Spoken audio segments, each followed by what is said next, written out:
Hello students, good evening to all. Myself Rahul Srivastava, your science educator. So I am here to teach you the science class 6. First of all, we will discuss about Chanakya classes. So here you can see the Lysmith application powered by Chanakya classes. So students, you can download this application through the Play Store and enjoy the learning online. So, today we are going to discuss the first lecture of science class 6, which is storing materials and groups. Storing materials and groups. So, here you can see a group of things are moving around. Group of things. Here you can see the different types of things are moving. These all things are made up of different types of material. ये सभी चीजें अलग अलग materials से बनी हुई है. Here, storing materials and groups, we will learn about different types of materials, how they made from different types of objects, different types of materials. Students, storing means what? Storing means to classify. Classification of materials. So, storing को हम हिंदी में कह सकते हैं कि चीजों को हम कैसे वर्गीकृत करते हैं.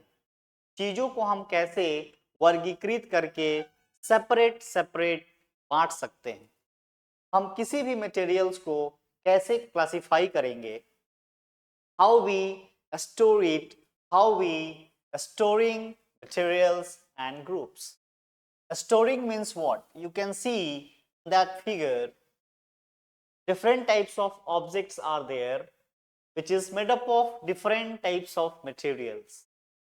आप इस इमेज में देख सकते हैं some objects are made up of plastics, some are made up of metals, some are made up of papers. So different types of materials are there in that figure. इस फोटो में आप देख सकते हो कि different types of materials, different types of objects जो हैं वो तरह अलग अलग की चीजों से बने हुए. So in that figure also you can see the different type of objects are made up of different materials. So in this chapter we will learn how to separate things according to their properties, according to their manufacturing, according to their work. So here the meaning of storing is what? The meaning of storing is to classify. चीजों को अलग अलग groups में बांटना. Same materials will be separated, other materials will be separated. So students, in this class we are going to discuss about some topics. So what we have to learn, what we are going to learn, first of all we will discuss the topics. So topics to be covered, कौन कौन सी topics हम लोग cover करेंगे, we will discuss on it. First of all, classifications of materials. Classifications of materials, चीजों को वर्गीकृत करना. Students, many objects you see daily. आप रोज बहुत सारी वस्तुओं को देखते हैं. ये वस्तुएं या तो पेपर की बनी होती हैं, या तो लकड़ी की बनी होती हैं, या तो आयरन की बनी होती है. डिफरेंट टाइप्स ऑफ ऑब्जेक्ट्स जो होती हैं वो डिफरेंट टाइप्स ऑफ मटेरियल्स से बनी होती है. Material is what? Material is a specific thing by which we made any object. पदार्थ वैसी वस्तुएं जो पदार्थों से मिलकर बनी होती हैं उसको हम मटेरियल्स कहते हैं. So here classifications of materials में हम लोग पढ़ेंगे कि हम लोग मटेरियल्स को कैसे क्लासिफाई करेंगे, उसको कैसे वर्गीकृत करेंगे. आपने अपने घर में बहुत सारी वस्तुओं को देखा होगा. When you will go to the kitchen, all utensils are made up of metals. जब आप किचन में जाते हो तो आप जब आपकी यूटेंसिल्स देखते हो, जब आप बर्तन देखते हो तो बर्तन जो होती है वो मेटल्स के मिलने से बनी, मेटल्स से बनी होती है. When you will go to your bedroom, the bed is made up of the wood. जिस बेड पे आप सोते हैं वो लकड़ी की बनी होती. The bed sheet that you put on the bed is made up of the cotton, the fibers, the fabrics. It may be of cotton or it may be of synthetic. So जो भी चीजें हम अपने आसपास देखते हैं, अपने घरों में देखते हैं, अपने स्कूल्स में देखते हैं, वो सभी चीजें डिफरेंट मटेरियल्स की बनी होती है और we have to classify them that ये वस्तु किस चीज की बनी है और ये वस्तु किस चीज की बनी. तो how we will classify the materials. So materials will be classified according to their properties. Materials को हम उनके प्रॉपर्टी के अकॉर्डिंग क्लासिफाई कर सकते हैं. Suppose you have too much coins. Suppose कीजिए कि आपके पास बहुत सारी कॉइन्स हैं, rupees. How you will count it. अगर आपको कहा जाए इन सारे कॉइन्स को काउंट करने के लिए तो आप कैसे काउंट करेंगे? First of all you will separate it. सबसे पहले आप कॉइन्स को सेपरेट करेंगे. There will be different types of coins. There will be of 1 rupee coin, there will be of 2 rupee coin, there will be of 5 rupee coin, there will be of 10 rupee coin.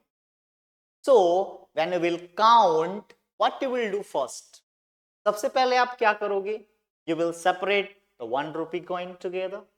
You will separate 2 rupees coin together. You will separate 5 rupees coin together. And then you will separate 10 rupees coin together. जब आप सारे अलग अलग value वाले सिक्कों को अलग कर लेंगे, it will be very easy to count.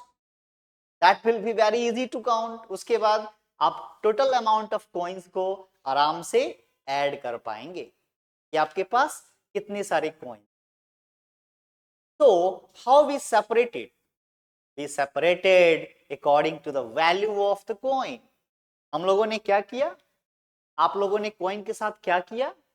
When we separate the coins according to the value, that will be easy. ये आसान हो गया हमारे लिए, आपके लिए उसको काउंट करना.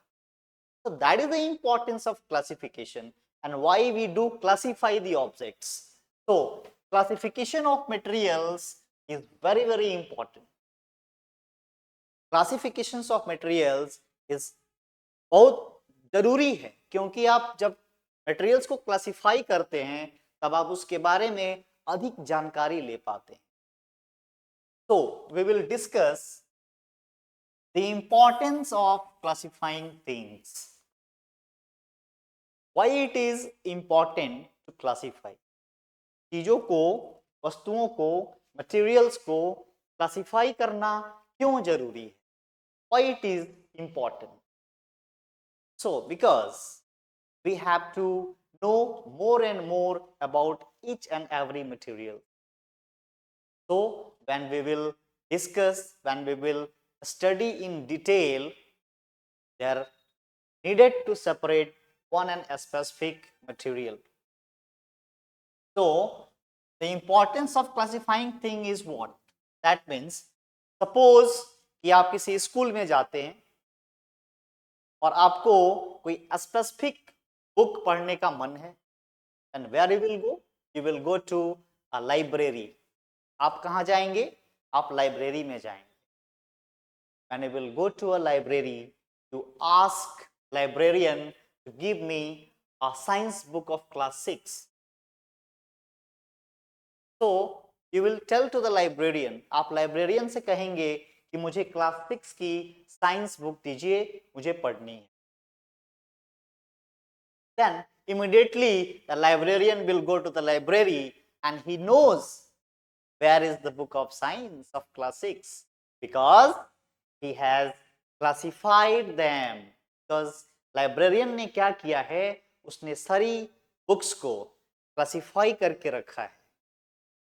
तो immediately he will give you the science book of class 6.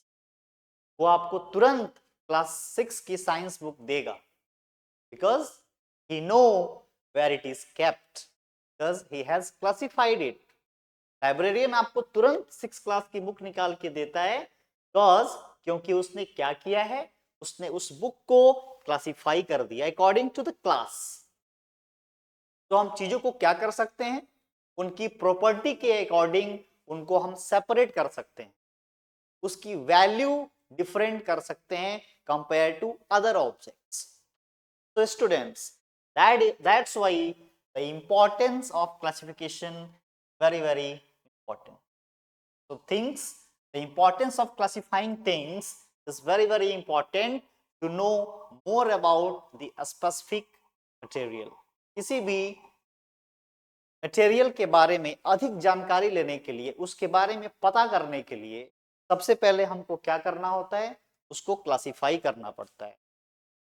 Then we will discuss more about the material. How to classify materials. अब बात आती है कि हम उसको क्लासिफाई कैसे करेंगे। By which method we will classify the materials?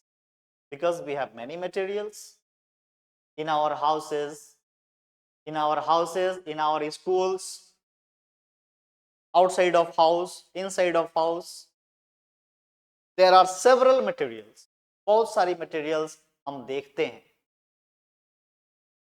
ये सभी मटेरियल्स कुछ स्पेसिफिक पार्टिकल्स से बनी हुई हैं, तो इनको क्लासिफाई हम कैसे करेंगे? तो we will read here how to classify. The first is lustre. These are the properties of materials. I am going to explain you one by one what we have to study in that chapter. Very important chapter, class 6. So here the first property is luster. Luster means what? Luster कहने का मतलब है कि किसी चीज में कितनी shining है। डिफरेंट थिंग्स में डिफरेंट शाइनिंग्स होती है। शाइनिंग कहने का सेंस चमक होती है। So when we will take the different things, when we will take the metals, it will be too much shine compare of other object. If I will take a metallic rod and a wood stick, which will have luster? Definitely the metals have luster. Metals जो होती हैं, जो धातुएं होती हैं, जैसे iron, copper, aluminium, इन सब के पास क्या होती है? चमक होती है। They shine. गोल्ड शाइनिंग होती है उसमें, सिल्वर में शाइनिंग होती है, कॉपर उसमें शाइनिंग होती है। लेकिन आप एक लकड़ी का रड ले लो, लकड़ी का एक छड़ ले लो, लकड़ी का एक टुकड़ा ले लो, इट हैज नो शाइन, उसमें शाइनिंग नहीं होती। Transparency. Transparency is the other property of materials. Transparency means what? Transparency means the objects may be opaque, may be transparent, or may be translucent. We will discuss about these all three types that lecture. Transparency का मतलब होता है वस्तुएं जो होती हैं वो light को अपने आप से ट्रेवल करती हैं, कुछ वस्तुएं होती हैं जो लाइट को रिफ्लेक्ट करती हैं, और कुछ वस्तुएं होती हैं जो लाइट को पार्शियली रिफ्लेक्ट करती हैं, जिससे की प्रॉपर्टी डिफरेंट डिफरेंट हो जाती है. So we will discuss about it also. The third property we will discuss is the hardness. Hardness means what? Hardness means कठोरता. How much hard an object is. अगर कोई वस्तु टच करने पे hard है तो उसको हम हार्डनेस कहेंगे. अगर कोई वस्तु टच करने पे हार्ड लगती है, कठोर लगती है, that will be the property of that material.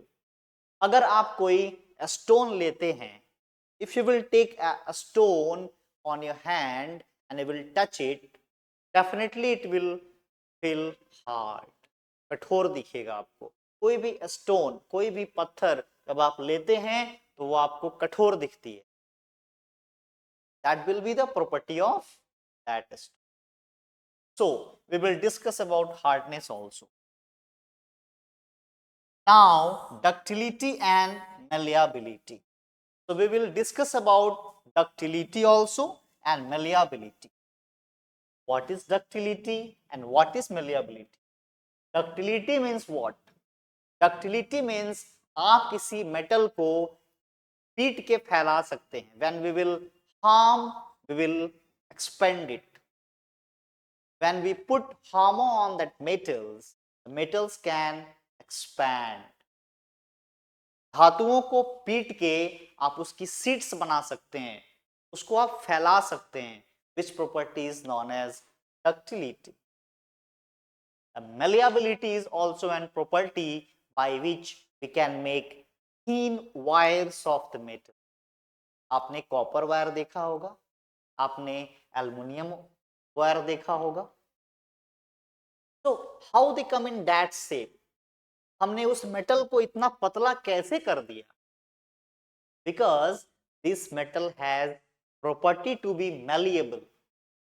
क्योंकि उस मेटल के पास पतले तार में कन्वर्ट होने की प्रॉपर्टी है. उस मेटल को आप तार में कन्वर्ट कर सकते हैं. बट क्या आप एक दूसरे ऑब्जेक्ट को, क्या आप एक लकड़ी के टुकड़े को तार में कन्वर्ट कर सकते हैं? नेवर, कभी नहीं. ये हो ही नहीं सकता. So that's why the different materials have different types of properties. और उसी properties के बारे में हम इस क्लास में पढ़ेंगे that how we classify materials on the basis of their property. And that's why we will able to know more about of that particular material. और इसके द्वारा हम क्या करेंगे? उस materials के बारे में ज्यादा से ज्यादा नॉलेज ले पाएंगे, उसके बारे में जान पाएंगे. Here is a solubility. Solubility means what? Solubility means an object can dissolve in water, but some objects cannot. कुछ चीजें पानी में घुल सकती हैं, बट कुछ चीजें पानी में नहीं घुल सकती. जैसे आपने शरबत पिया होगा.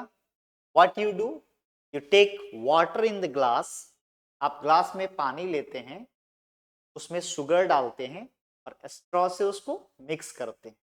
What you do? You mix sugar the water. Sugar get completely dissolved in water. But if you will take sand on water, sand in water, will it dissolve? No. बालू कभी भी पानी में घुलता है क्या? No, never. बालू को आप पानी में नहीं घोल सकते because it is not soluble in water. So we will see that different objects have different materials and these all materials are of different properties. हर एक मटेरियल की अपनी अलग प्रॉपर्टी होती है, जिसके बारे में हम इस चैप्टर में कंप्लीटली पढ़ेंगे. So students, here you can see in that figure there are different types of materials. You can see here is a model of the earth, the globe. The globe is given. You can see a cup is given here in which we take the tea morning. Yes, you can see there is a glass goggle that we used to wear. You can see my goggles also. This is the goggle which made up of the glass. So the different types of materials are made up of different types of objects. Here you can see a glass made up of glass, isn't it? You can see here there is also a cup made up of a different material. You can see here are some woods. You can see here the many objects are there in that figure. So what I want to say, I want to tell you that, मैं आपको बताना चाहता हूं, मैं आपको ये जानकारी देना चाहता हूं कि डिफरेंट टाइप्स ऑफ मटेरियल्स जो हैं वो डिफरेंट टाइप्स ऑफ ऑब्जेक्ट्स से बनी हुई हैं, isn't it? जो आप ऑब्जेक्ट्स देख रहे हो वो डिफरेंट मटेरियल्स से बना हुआ है. लाइक ये अर्थ का जो आप मॉडल देख रहे हैं, दिस इज द ग्लोब, ये आपका प्लास्टिक का बना हुआ. आप जो ये ग्लास देख रहे हो ये शीशे का बना हुआ है. ये जो आप चश्मा देख रहे हो ये भी इस ग्लास का बना हुआ. There are many objects here. ये लकड़ी के टुकड़े आप देख रहे हैं, these are the woods. Different objects have different properties. So here what I want to tell you, we show that our food and clothes have so much variety in them. हम देखते हैं कि हमारे भोजन में और हमारे कपड़ों में बहुत वैरायटी होती है. Variety means they are of different types. They are of different types. We in winter we use jackets to wear. In summer we use cotton shirt.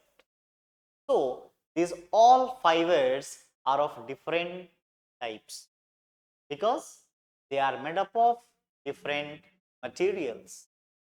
According to the weather we classify the clothes. आपने देखा होगा हम अपने घरों में क्या करते हैं, when we wear the jackets we put our all summer clothes separated. Winter के सीजन में हम लोग सारे गर्मी वाले सीजन के कपड़ों को अलग कर देते हैं. गर्मी के सीजन में हम क्या करते हैं, अपने वुलन क्लॉथ्स को सेपरेट कर देते हैं. It's very very important, separate the things by each other. Here all objects around us are made up of one or more materials. हमारे आसपास की जो भी चीजें होती हैं वो डिफरेंट मटेरियल्स की बनी होती. जैसा कि आपने फिगर में देखा, ये जो ग्लोब है वो प्लास्टिक का बना हुआ है. यहाँ जो आप ग्लास देख रहे हैं शीशे का बना हुआ है. Here is, you can see the watch also, the wrist watch. It is made up of plastic as well as glass. So all objects around us, that means around us means what? Around us means आप जिधर भी देखोगे उधर आपको कुछ न कुछ वस्तुएं दिखेंगी और ये सभी वस्तुएं अलग अलग मटेरियल्स की बनी हुई हैं जिसके अकॉर्डिंग हम उसको क्लासिफाई करते हैं. So this one you can see different types of objects that are made up from the same material. Here we can see some examples of materials of different types. Like I am just taking a material wood. Wood means what? Wood means लकड़ी. लकड़ी के से बनी हुई materials कौन कौन सी हो सकती हैं? So one object is chair. आपने देखा होगा आपके घरों में जो कुर्सी है वो लकड़ी की बनी है. जो आपका टेबल है वो लकड़ी का बना है. जो हल होते हैं, प्लग, जो हम खेत को जोतने में जो यूज होता है वो किसका बना होता है? वो लकड़ी का बना होता है। बट आज के एरा में it is made up of the iron also. जो प्लग है वो आयरन का भी बना हुआ रहता है। तो different materials are made up of to make the different object. Bullock cart, जो बैलगाड़ी होती है, वो भी आपने देखा होगा, लकड़ी के खंबे लगे रहते हैं उसमें, और वो लकड़ी की बनी रहती है। And it's wheels also. और आपने जब देखा होगा बुलेट कार्ट को, तो उसकी व्हील्स भी क्या होती है? लकड़ी की राउंड शेप में बनी होती है। तो different types of materials, different types of objects are made up of the one material which is food. आपने देखा यहाँ पे बहुत सारे ऑब्जेक्ट्स हैं जो किस चीज से बनी हैं? फूड। तो if I will separate it, the things made from wood, there will be many examples to separate the things, separate the objects. Secondly, if we will discuss about the paper, the objects made up of the paper, many examples will come. Some examples are given here also. Books, the books that you study, जो किताब आप पढ़ते हैं, हम पढ़ते हैं, वो किस चीज का बना है? It is made up of paper, वो पेपर का बना है। नोटबुक्स, जिस नोटबुक पे आप लिखते हैं, the notebook on which we write, जिस कॉपी पे आप लिखते हैं, अपने नोट्स बनाते हैं, वो किस चीज का बना है? It is also made up of the paper. The paper is a material by which many objects are made up of. So here you can see newspapers, toys, calendars. These all objects are made up of one material which is paper. तो किसी एक material से हम अलग अलग तरह की वस्तुएं बना सकते हैं। और क्लासिफाई कैसे करेंगे? How we will classify? If I will tell you separate the things made up of paper, तो आप क्या करेंगे? बहुत सारी चीजें दी रहेंगी, बहुत सारे एग्जाम्पल्स दिए रहेंगे, और आप क्या करेंगे? जो चीजें, जो वस्तुएं पेपर की बनी है, उसको आप सेपरेट कर देंगे। जो चीजें ग्लास की बनी है, उसको आप सेपरेट कर देंगे। जो चीजें लकड़ी से बनी है, उसको आप सेपरेट कर देंगे। That means it is very easy to separate things according to the classification, according to the materials by which it is made. वो materials के according हम चीजों को separate कर सकते हैं जिनसे वो बनी होती। We will see material leather. Leather का आपने यूज किया होगा, आप करते भी हैं। योर शूज, आपकी जो जूते हैं वो लेदर के बने हैं। आप जो बैग यूज करते हो टू कैरी द बुक्स, वो किस चीज का बना है? वो भी लेदर का बना है। The purse you use is made up of the leather. The belt you use made up of the leather. Jackets that we use in the winter season is made up of the leather. That means एक material से बहुत सारी चीजें बनी हुई, and we can classify according to the material.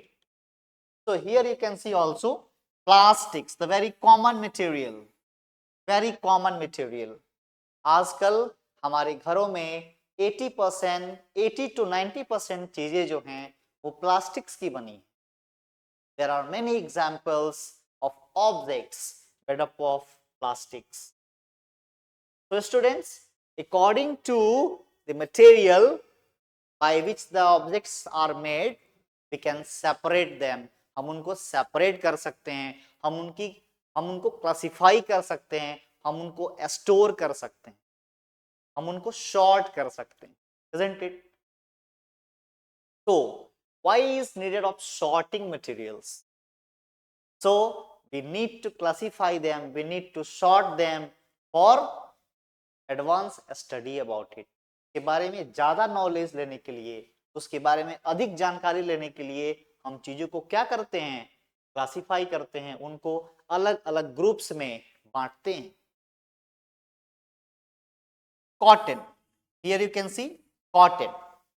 Cotton is also very important material. It is a type of fiber which we will read in the next classes, next chapters also. So here cotton is a material by which t-shirt is made. The jeans you wear is made up of the cotton. The pillows, जो आप bedsheet पे pillows use करते हो, is made up of the cotton. The bed sheet that you use to put on the bed is also made up of the cotton. So students, here we can see different types of materials have different types of objects. आप यहाँ देख सकते हैं जो भी वस्तुओं को हमने यहाँ पे देखा are made up of different types of materials. Some are made up of wood, some are made up of papers, some are made up of leather, some are made up of plastics, and some are made up of cotton. So here I have separated, I have classified many objects. In this figure, in this slide you can see I have separated many materials. I have separated many objects. So these all objects are made up of different materials. These all are the materials by which these all objects are. So these all materials have a specific properties. So all properties we will discuss in the next slides. So students, we generally use a tumbler to keep a liquid. Here the tumbler means the glass. Tumbler means the glass.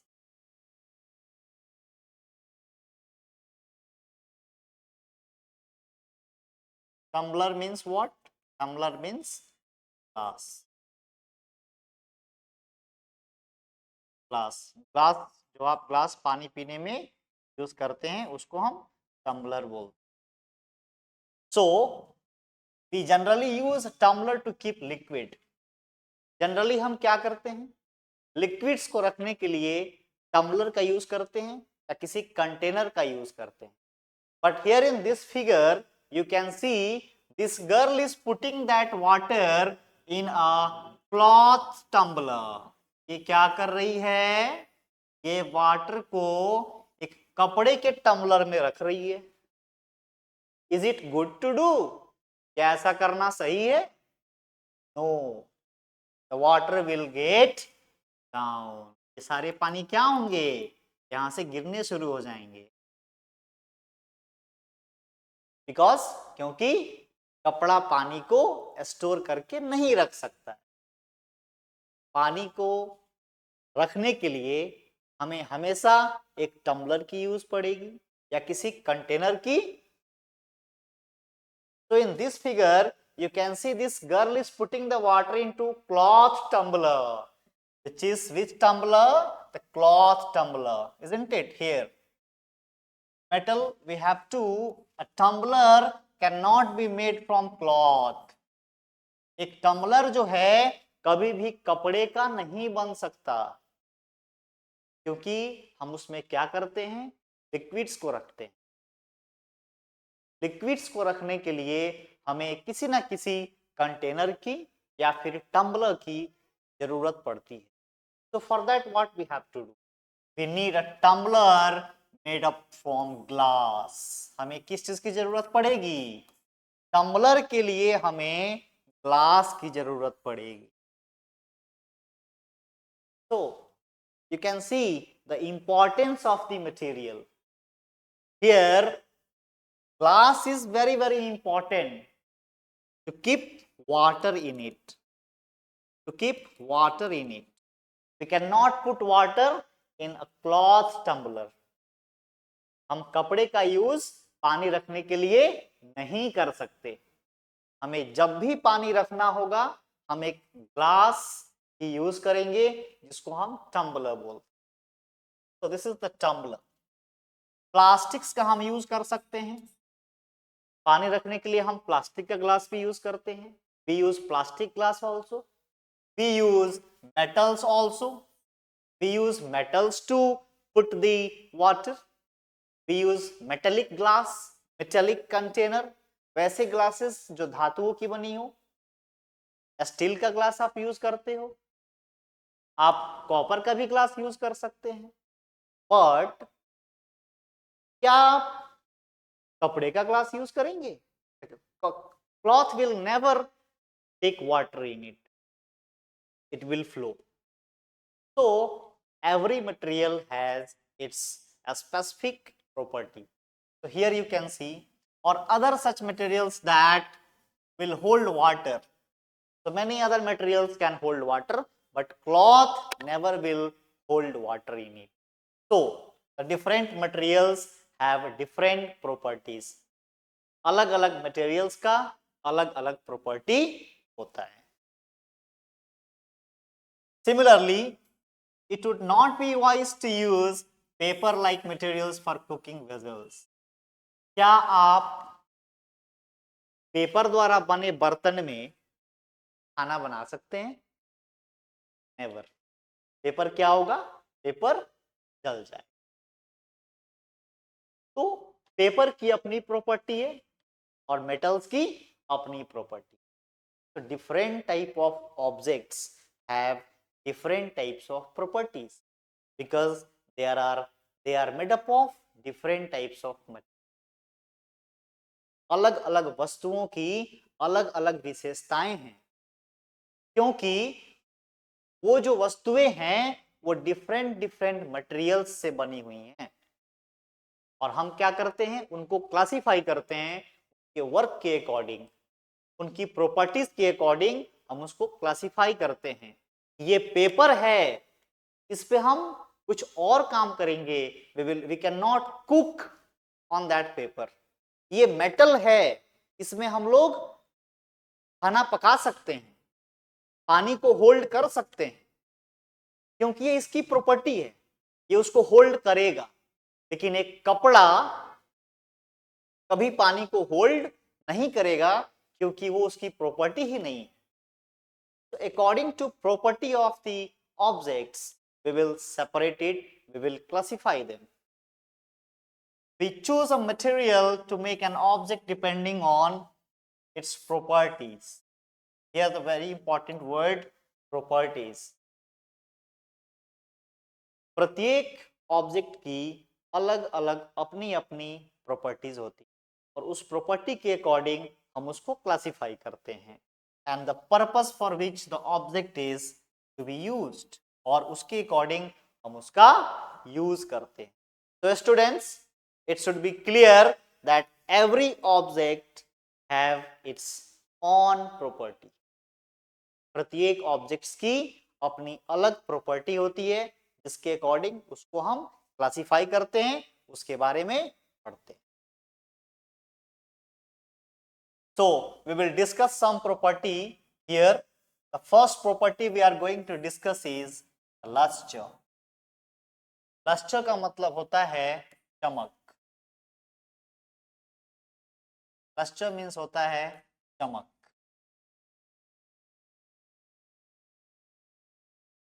चमक एक ऐसी property है जिसके बारे में मैंने आपको already brief किया है, बताया है। So we will read here in detail. What is luster? Luster actually है क्या और इसमें हम क्या पढ़ेंगे? लस्टर का मतलब होता है चमक। जैसा कि आप फिगर में देख सकते हैं, here I have taken the iron rod. ये लोहे का आप रड देख सकते हैं, लोहे का छड़ देख सकते हैं आप फिगर में। आप यहाँ पे कॉपर के पाइप्स देख सकते हैं, कॉपर के पाइप्स, और यहाँ पे आप एल्युमिनियम के शीट्स देख सकते हैं। These are the sheets of aluminium, these are the pipes of copper, and these are the rods of iron. These all figures are of metals. Metals मतलब क्या होती हैं?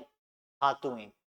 Iron, copper, aluminium, stainless steel, many metals are there. which have their own property. तो materials की अपनी अलग अलग property है, जिसमें पहली प्रॉपर्टी हम पढ़ेंगे which is luster.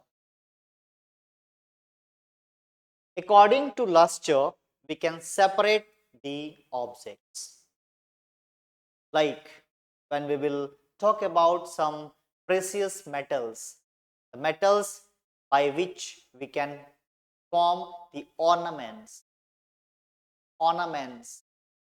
ऑर्नामेंट्स में काफी चमक होती है। आपने सोने की चमक देखी होगी, तो सोना का जो चमक होता है, very good, very lustrous, and that's why we call the gold is precious. That's why it has luster, and when we compare other metals than the gold, that will be different. According to particular property of gold, it is separated from any other metals. तो प्रत्येक objects की अपनी अलग property होती है।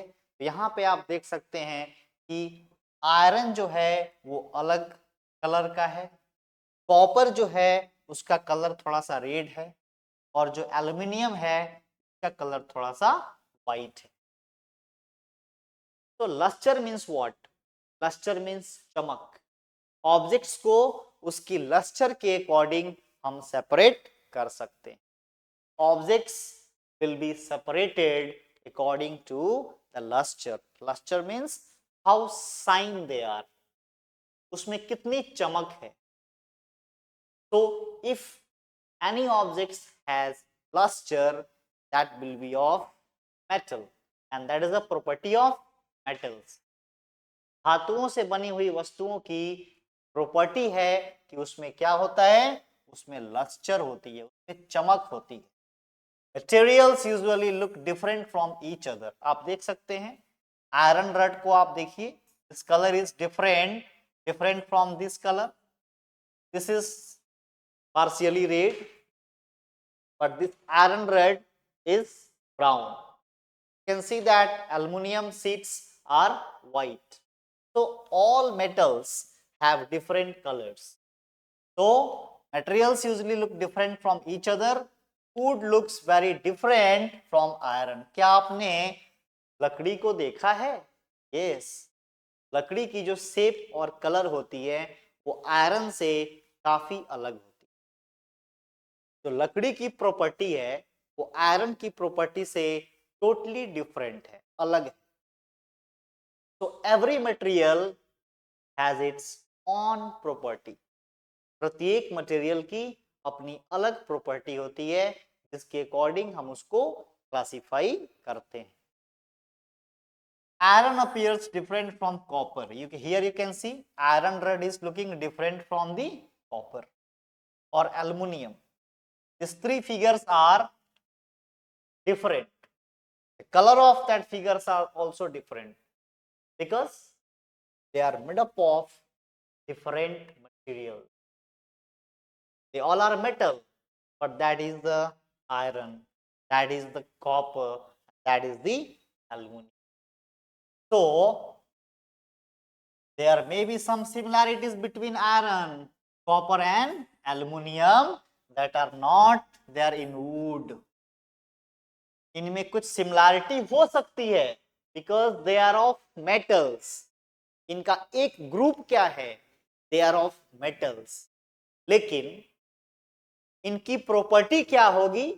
लकड़ी से एकदम अलग होगी, क्योंकि लकड़ी का जो मटेरियल है वो वुड है, इनका जो मटेरियल है वो मेटालिक है। Metals are always different from the wood. धातुएं जो होंगी वो हमेशा लकड़ी से अलग होगी, क्योंकि उनकी प्रॉपर्टी क्या है? अलग अलग। So that should be clear. The second property we will see is hardness. Hardness means कोई वस्तु कितनी कठोर है, कोई वस्तु टच करने में कितनी रफ है, कितनी कठोर है, उसके अकॉर्डिंग हम उसकी प्रॉपर्टी डिटरमाइन करते हैं। तो here you can C hard materials like would, आप देख सकते हैं लकड़ी के यहाँ पे टुकड़े हैं जो कि टच करने में हार्ड होते हैं ऑब्वियसली। यहाँ पे आप देख सकते हैं rocks are here, rock are also hard in nature. जब आप रॉक्स को टच करेंगे, जब आप चट्टानों को छूते हैं तो डेफिनेटली वो आपको कठोर लगता है, हार्ड लगता है।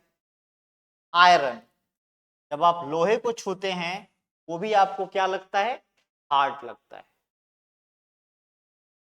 तो hardness is a property by which we can separate some objects.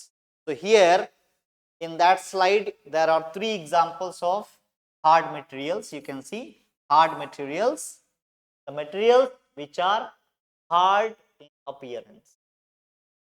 लकड़ी को आप हार्ड मटेरियल कह सकते हैं, रॉक को, चट्टान को आप हार्ड मटेरियल कह सकते हैं, एंड आयरन, लोहे को भी आप हार्ड मटेरियल कह सकते हैं। तो when we press different materials with our hands we can feel, जब आप different materials को अपने हाथ से टच करते हैं तो आप उसकी प्रॉपर्टी को डिटरमाइन करते हैं, is it soft or it is hard?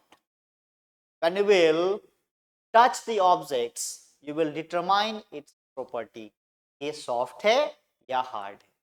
So hardness is also a property of objects by which it is classified. So materials which can be compressed or stressed easily are called soft. So here we can feel many objects as its softness. When we will touch the material we can feel its appearance. When we will touch the fibers, when you touch the cotton cloths, will it feel hard? No, always feel soft. When you will feel some spongy materials which can be compressed easily, जब आप कुछ ऐसी वस्तुओं को touch करते हैं जो compressed आसानी से हो जाते हैं, जैसे हमारा पिलोस, जिसको हम बेडशीट पे, इसको हम बेड पे रखते हैं, तो जब आप टच करते हैं तो काफी सॉफ्ट रहता है, काफी सॉफ्ट फील करता है। तो this type of materials will become in the soft material, but some materials are there which will be hard,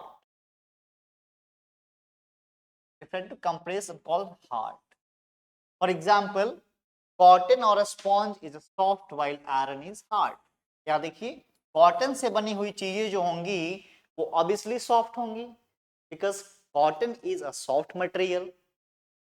The material which is soft, objects will be also soft which is made up of that material. अगर material soft है तो उससे जो चीजें बन रही हैं वो भी सॉफ्ट होंगी, because the property of that material will exist on that object. तो ऑब्जेक्ट्स की प्रॉपर्टी उसकी मटेरियल पे डिपेंड करती है। Another property we will discuss is solubility. Solubility is a very important property of solutions and liquids by which they can dissolve any other objects. Like you can see a figure here. Here are 5 sections. Section 1, 2, 3, 4, 5. So we are looking here that in different numbers of figure we are adding chalk powder, we are adding sugar solution, we are adding common salt solution, we are adding sand here, and we are adding washing soda solution. So which type of material can dissolve in water or which type of material cannot dissolve in water? Materials are of different kinds. If we'll take a glass of water and we'll put the sugar in it, and we straw, then what happened? The sugar get dissolved. जब आप एक glass में पानी लेके उसमें चीनी डाल के मिलाते हो स्ट्रॉ से, क्या होता है? वो शुगर उस पानी में डिसॉल्व हो जाता है. So that is what liquids have property to take some part in.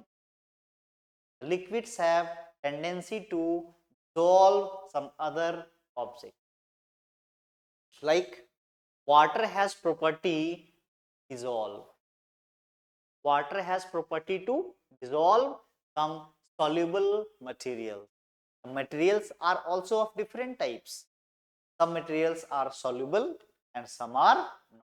So here in this figure we can see, here is the sand. So when we put sand in water, will it dissolve? No, it is not dissolve. This is insoluble material. जो materials, जो वस्तुएं पानी में घुल सकती हैं उसको हम सॉल्युबल बोलते हैं, और जो मटेरियल्स पानी में नहीं घुल सकती है उसको हम इनसॉल्युबल मटेरियल्स बोलते हैं. So solubility is also a property of material by which we can classify them. Solubility के अकॉर्डिंग हम मटेरियल्स को अलग अलग ग्रुप्स में, अलग अलग मैटर्स में हम उसको डिस्ट्रीब्यूट कर सकते हैं, उसको हम शॉर्ट कर सकते हैं, उसको हम क्लासिफाई कर सकते हैं. Some substances like sugar, salt, etc. completely disappear or dissolve in water. आपने पानी, चीनी और नमक का शरबत बनाया होगा, तब आपने देखा होगा कि जब आपने शुगर और सॉल्ट को वाटर में डाल के डिसॉल्व किया है तो वो क्या हुआ? वो कंप्लीटली उसमें डिसॉल्व हो गया. सॉल्ट एंड शुगर जब आपने पानी में डाल के उसको मिलाया तब क्या हुआ? सॉल्ट और शुगर पानी में डिसॉल्व हो गया, वो डिसअपियर हो गया, गायब हो गया. तो this is the property of salt and sugar कि वो क्या है? वो पानी में डिसॉल्व हो सकता है. ये उसकी प्रॉपर्टी है. किसकी? शुगर की और सॉल्ट की, that it is dissolve in water. लेकिन क्या आपने कभी एक ग्लास पानी में बालू को मिला के देखा है? Yes, have done it. आपने इसे किया है. But the water will not able to dissolve the sand. लेकिन वो बालू जो है वो पानी में डिसॉल्व नहीं होगा, क्योंकि ये बालू की प्रॉपर्टी है, the property of sand that it is not dissolve in water, and that's why it will be insoluble in water. बालू कभी भी पानी में नहीं घुलेगा, लेकिन नमक और चीनी पानी में घुल सकता है. According to solubility, we can separate the sand and sugar and salt. So here, these substances are soluble in water. So we can sugar and salt will be dissolved in water, but sand will not. Other substances like sand is here, chalk is here, chalk powder do not mix with water and do not disappear. Do not disappear. ये गायब नहीं होगा, ये पानी में दिखता रहेगा क्योंकि ये डिसॉल्व नहीं हुआ.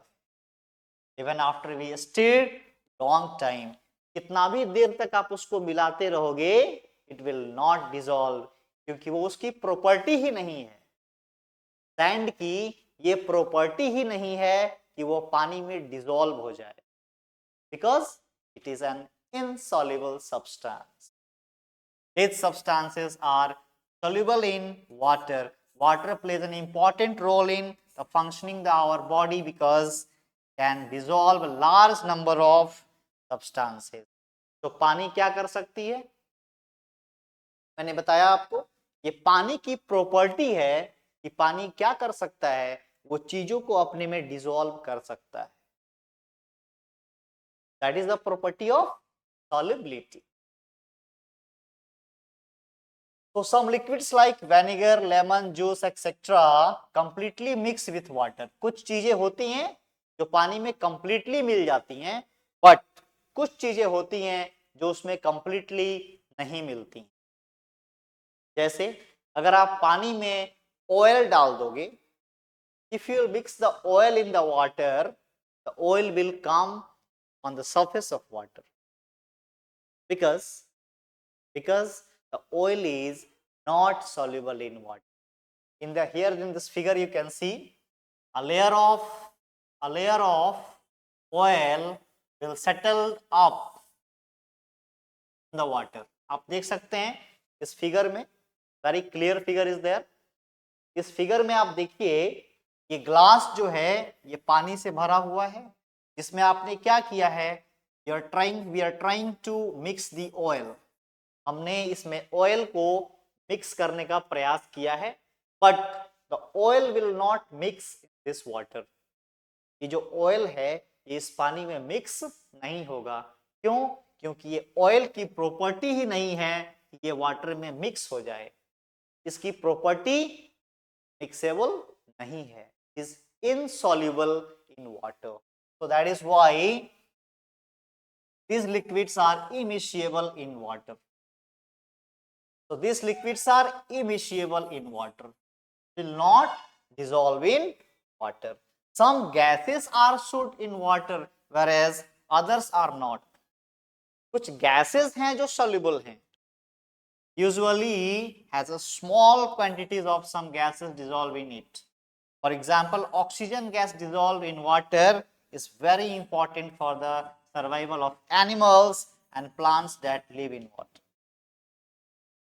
ये गैसेस की भी प्रॉपर्टी होती है कि कुछ गैसेस पानी में डिसॉल्व है, जैसे oxygen. Oxygen is able to dissolve in water, therefore all the water animals, जो एनिमल्स वाटर में पानी के अंदर रहते हैं वो इसी ऑक्सीजन का यूज करते हैं ब्रीथ इन करने में, इनहेल करने में, सांस लेने में। तो वाटर भी क्या है, एक ऐसा सॉल्यूशन है जिसमें गैसेस भी मिला हुआ है और हम डिफरेंट टाइप्स ऑफ सब्सटेंसेस को उसमें क्या कर सकते हैं, मिक्स कर सकते हैं। That is the property of water. तो ऑब्जेक्ट्स में फ्लोट और सिंक इन वाटर। आप देख सकते हैं इस इमेज में कुछ ऑब्जेक्ट्स पानी के अंदर डूबी हुई हैं और कुछ ऑब्जेक्ट्स इसमें तैर रही। तो इन this figure you can see some substances like oil, wood, etc. float on water, while substances like a stone, metals piece and sink in it. ये देखिए जो आपने की देखा है, it is made up of metals. ये metals का बना हुआ है। इसकी जो डेंसिटी होती है ये वाटर की डेंसिटी से ज्यादा होती है, जिसके कारण ये उसमें डूब जाता है, और जिसकी डेंसिटी पानी से कम होती है वो पानी में तैरता है। So that will you read in the next classes about density, but I'm just telling you the property of that substance. ये इस वस्तु की प्रॉपर्टी है जिसके कारण ये क्या कर रहा है, पानी में तैर रहा है, और ये इस वस्तु की प्रॉपर्टी है जिसके कारण ये पानी के अंदर डूबी हुई है। So this is the type of substances and their properties, that different substances, different objects have different properties according to their material. The next property we will read is the transparency. Good. So here we can see, according to the property of transparency, there are three types of objects. Some are opaque, some are transparent, some are translucent. Students, आपने अपने आसपास बहुत सारी वस्तुओं को देखा होगा जिसमें कुछ वस्तुएं ट्रांसपेरेंट होती हैं, कुछ वस्तुएं ओपेक हैं और कुछ वस्तुएं ट्रांसलूसेंट हैं. So what are these three types of materials are? Opaque materials means वैसी materials जिनसे लाइट पास नहीं कर सकता. जिस वस्तु से लाइट आर पार नहीं हो सकता उसको हम ओपेक मटेरियल्स कहते हैं. Materials by which light can not pass are called opaque material. जैसे लकड़ी का कोई भी ब्लॉक, अगर आप उस पर टॉर्च ब्लो करेंगे तो वो लाइट पास नहीं होगा. That type of material will call opaque material. Transparent materials are the materials by which light can pass completely. Transparent materials ऐसा मटेरियल है जिससे लाइट कंप्लीटली पास कर सकता है. हम उसके आर पार देख सकते हैं. we can see throughout that object, like the glasses. The glass made up of glass, that is called, शीशे के ग्लास में आप टॉर्च ब्लो करोगे तो आप उसके आर पार लाइट को ट्रेवल कर सकते हैं. So that type of materials are called transparent materials. What are translucent materials? Translucent materials are the materials by which light passes partially. जैसे अगर मैं अपने हाथ पे टॉर्च जलाऊं तो कुछ लाइट्स रिफ्लेक्ट होगी और कुछ लाइट्स पास करेगी. So that type of material will be translucent materials. So in that property of transparency we will see, you can see here the block of a glass is given. The block of a glass is given by which light is passing completely. तो क्या हो रही है? Light completely पास कर रही है, तो इसको हम कहेंगे transparent. Transparent object. Transparent object. But this figure, you can see that there is a wood block, wood object on which the light is falling, but it is not passing that side. So this object is called the opaque object. O-P-A-Q-U-E, opaque object. The object by which the light cannot pass. वैसी वस्तुएं जिससे light pass नहीं कर पाए उसको हम opaque materials, opaque objects. So here you can see materials through which light passes partially and objects can be seen but not clearly are known as translucent. So translucent means what? Light passes partially from the objects are called translucent objects. So here in that figure you can see when we blow the torch on our palm, what happened? So partially light pass and partially light reflect. So that type of object by which light passes partially, थोड़ी सी light reflect होगी और थोड़ी सी light pass करेगी, उस तरह की वस्तुओं को हम ट्रांसलूसेंट ऑब्जेक्ट. तो our palm is also translucent. When we put palm on torch and partially light passes through the hand. आप देखिए इस फिगर में लाइट जो है वो पार्शियली पास कर रही है. It proves that our palm is also translucent. हमारे पाम क्या है? हमारी हथेली जो है वो भी एक ट्रांसलूसेंट मटेरियल है. You can do it. You can do an experiment at home. आप एक टॉर्च लेना, अपने हाथ पे उसको ब्लो करना, आप देखोगे पार्शियली लाइट उसमें से रिफ्लेक्ट हो रहा है और पार्शियली लाइट उसमें से पास हो रहा है. So that type of object will be translucent objects. So ductility and malleability is a very important property of the metals.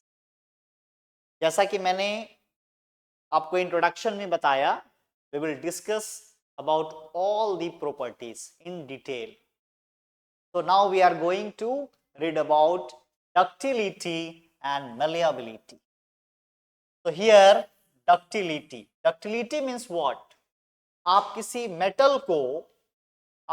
Metal को कितना पतला कर सकते हैं. How much thin you will take a metal.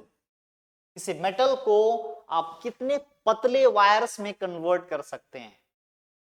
Yes, we see the wire of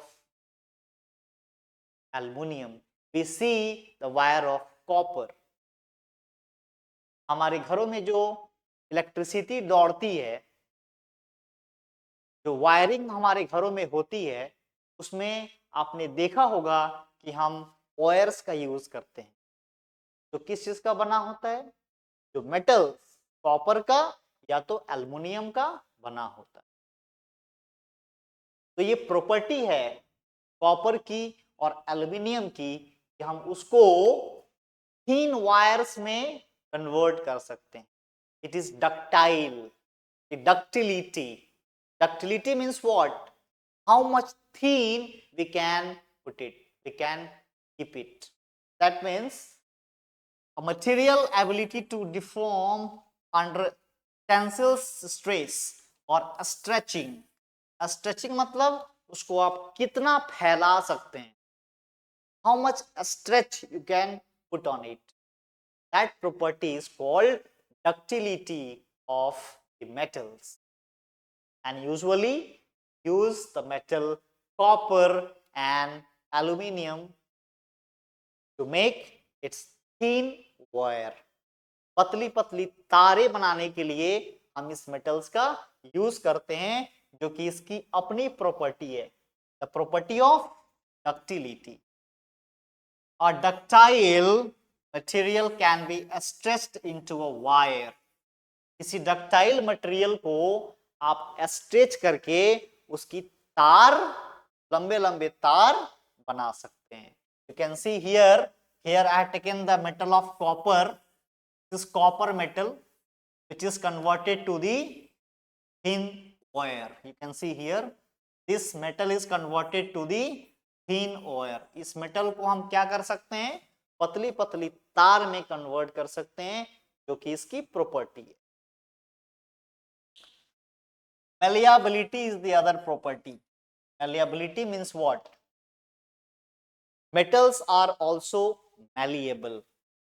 Malleable means you can form it by the hammer and make it the sheets.